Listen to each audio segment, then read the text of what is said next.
Hi friends, it's Gwen. Welcome back to my channel. Today I'm here to do my summer reading wrap up by sharing my favorite books that I read all summer long. So these are my favorite books that I read in June, July, and August, and these are all 5-star reads. So these are only my very favorite books from the summer. I have 7 books to share with you, so let's go ahead and jump right in with the very first one, Every Summer After by Carrie Soto. I immediately fell in love with this book. If you know me, you know I loved Love in Other Words by Christina Lauren, and I think I love this one a little bit more. So this one is about 2 people that when they are children, they're falling in love, like when they're teenagers, at this like lake house, they're neighbors, and then something happens, and then later on in life they reconnect and they fall in love, and it's just the cutest thing ever. I loved the characters, I loved the setting, and I just loved the pace, and it just felt so summery. So it was like the absolute perfect time to read it. I will say that the stories Love in Other Words and this one are very similar. So if you didn't like Love in Other Words, you probably won't like this either. But I loved it, so I loved this one. So the story does have like a very young adult feel, because half of the story, almost even more than half of the story, is like when they're teenagers, and then we get to see kind of how they're, you know, how they are now, how they're interacting now, because Persephone is kind of like called back because there's been a death, and she's there to like support and stuff like that. But I really enjoyed this, and I highly recommend that if you have it on your TBR shelf, you save it for summer or maybe spring or summer for sure. All right, next up, this would come as no surprise, Part of Your World by Abby Jimenez. I am so excited that I got this book. I have heard of her other like trilogy that she has, but I wasn't ever hearing good things about that. But I decided to give this one a chance since it wasn't connected with that series. And I absolutely loved this. I loved that the male in this story was younger than the female, and I like that they had completely different lives. I love that it had like its sweet moments, but it also had like harder moments and like life difficulties like coming into the mix. So in this story, Alexis, she is this ER doctor back in the city, but Daniel is this small town mayor. He runs like this bed and breakfast, but he also does like carpentry on the side. He also like has like baby goats and stuff, and it's just so adorable. He's so soft, and I love that about it. But it's also like her expectations of being a doctor and her familia expectations and stuff like that, and like, can she make a life in the small town, or you know, how does that all work? And it just, it's the balance of the softness and then like the real world issues like coming together, and how it's all, and I read it so fast. This book means so much to me, you guys.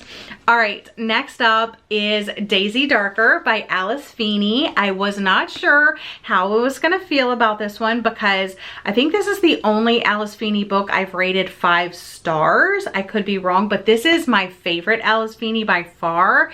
The atmosphere in this is everything, and I know a lot of people have read this or are going to be reading this, and some people say it was predictable, some people say it wasn't, like whatever. It doesn't matter. The writing is so good, and the atmosphere is so like dark, stormy night vibes, and I really liked the family and their dynamics, and I liked the poems, and I liked the quotes about life and family, and I liked this is like the first And Then There Were None retelling that I was like, okay, I actually liked this one. I liked the whodunit, I liked the whydunit, I liked everything about it.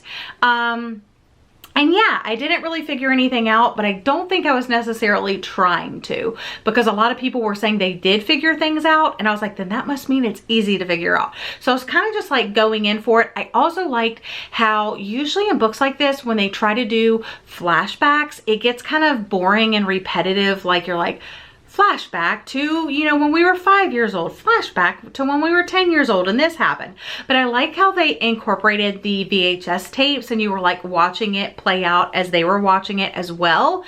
So I just really like that aspect, and yeah, highly recommend. Next up, huge shout out to my friend Keisha from A Book Like You. She sent me The Dead Romantics by Ashley Poston, and I immediately read it because I had been talking about this book all summer long and how much I wanted to read it, and she sent it to me, and I just, oh, I'm so grateful. This story isn't like, it's interesting because it's a little bit quirkier than like some of the other books on this list, but it's just so good. I loved the family dynamics. I loved that like this family owned a funeral home and she like grew up in this funeral parlor, and I like that it deals with grief, and I like that it's paranormal and that she can talk to ghosts, and it's set mainly in a small town.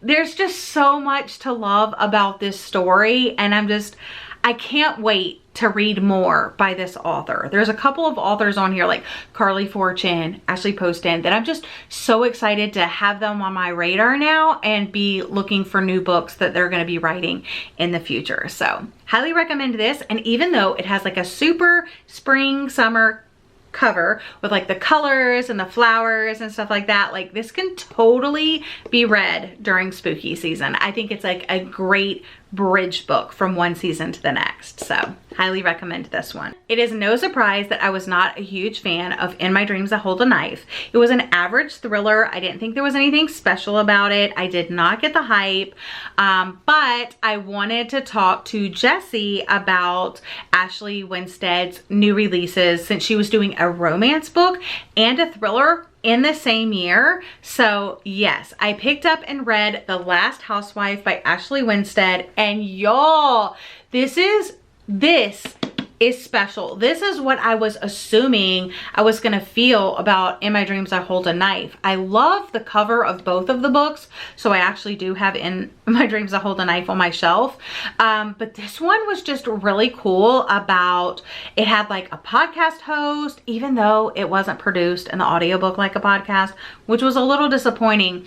But I like how dark this one got, in my opinion, without going over the top. And the reason why I say that is because I read another book that kind of that subject matter of like the cult secret society in this book, and it kind of had the same thing going on in the other book, but it went too far, and this one I think went like just far enough to be disturbing and dark without like messing with your mental psyche, if you will. But this one is about a woman who had some friends in college, and one, you know, died in college, took her own life, and then later on there's another death and they don't believe it's suicide, so they're investigating, and then it leads them down a rabbit hole, and it just goes in like weird, uncomfortable, unsettling, dark, disturbing like avenues. But I absolutely loved it, and it does have a lot of trigger warnings in it. There is a trigger warning page right in the very beginning, which I appreciate.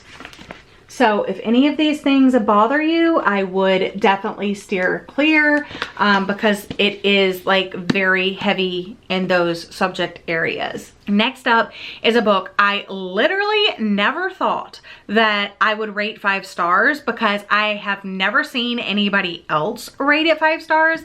And that is One Italian Summer by Rebecca.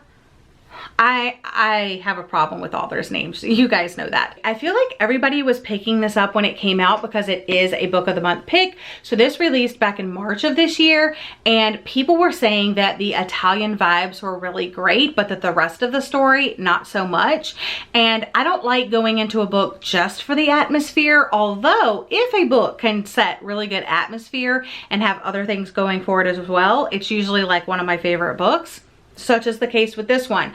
Never saw anyone give it 5 stars. Me and my friend Nikki decided to buddy read this because she was struggling to, she was kind of like in a reading slump, and she gave me some options, and I had just picked this one up at the book exchange because I wanted to give it a shot, like during summer, like One Italian Summer.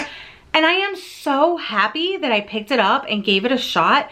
We both rated it 5 stars, and that's shocking to me that I hadn't heard anybody before us give it 5 stars, and then we both rated it 5 stars.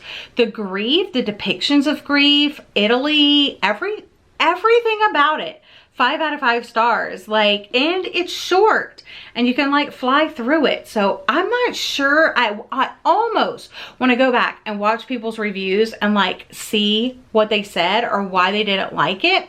I think I'm just going to do one of those videos where I read negative reviews for books that I've really loved. Like, maybe I should do that.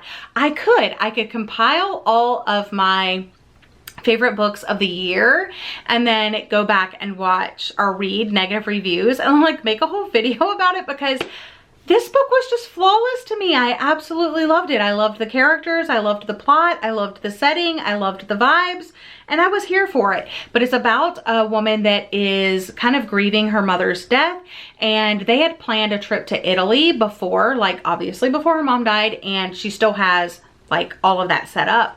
And so she decides to take the trip alone. And then when she's in Italy, she runs into a younger version of her mom.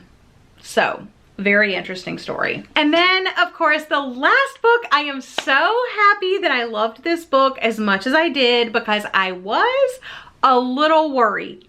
This is my all-time favorite author, and anytime they have a new book, I am hyped. However, when I heard the subject matter, I was like, I don't know if it's gonna be my favorite. And I'm talking about Carrie Soto is Back by Taylor Jenkins Reid. If you guys have been around on my channel for a while, you know that Taylor Jenkins Reid is one of my all-time favorite authors. And I really started reading her when she was still writing contemporary romance stories. And she's kind of morphed into this more like historical fiction area. But for some reason, I eat it up. I absolutely love every single book that she's ever written. Has been 5 stars, except for maybe one book, which I gave 4 stars. This is about a tennis star. This is about when she played tennis. She had this Grand Slam record of 20 Grand Slams in a row or something like that. And now a new person is breaking that record, and she can't have that. She still wants to be the best. So her and her father team up. He's going to train her again, and she is going to make a comeback.